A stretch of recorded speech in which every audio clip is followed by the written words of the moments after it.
Kristus augšām cēlies. Klāt jaunais vēstneša numurs. Vatikāna ziņas. Marijas, būdama laba māte, māca veikt definitīvas izvēles. Lai aizstāvētos, Franciska aicina būt lēnprātīgiem un pazemīgiem. Emeritētais pāvis Benedikts 16. atgriezies Vatikānā. Baznīca pasaulē.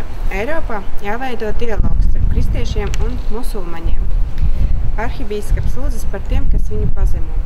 Izglītības lielo nozīmi mūsdienu globalizācijā.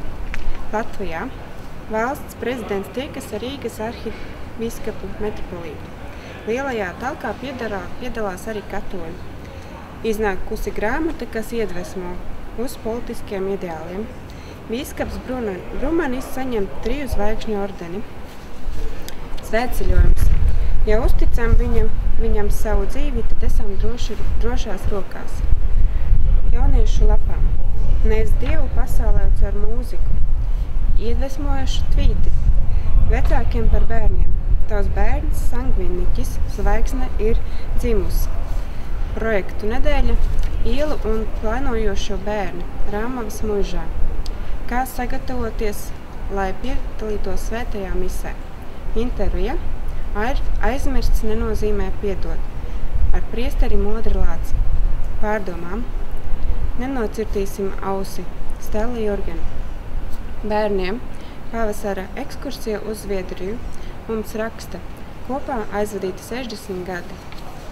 Iznāca arī krievu valodā vēstnesis fotoreportāžā Skaistkalnes diamāte aicina pie sevis. Sludinājumi. Pontifikālās kristiešu vienotības veicināšanas padomes vadītāja kardināla Kurta Hoha vizīte Latvijā 19. maijā līdz 21. maijam. Benediktiešu tēvs Anselms Grints vizitē Rīgā. Konferencēs vadīt ar vērtībām un Jēzus kā terapeits no 24. līdz 26. maijam. Svētceļojums uz Pēterburgu un Solovecu salu no 19. līdz 26. augustam. Dzīvības traumas aicina uz rekolekcijām. Uzvarēt negatīvas depresīvas domas un sajūtas. Kapusvētki Baltazara kapos 2. jūnijā.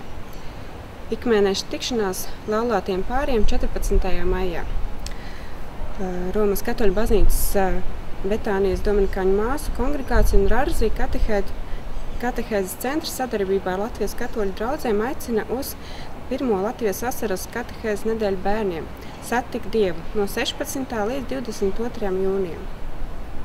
Sveicam arī priesterus jubilejās un abonējiet Katoļu baznīcas vēstnesi uz 6 mēnešiem par 4 latiem 80 centīmiem.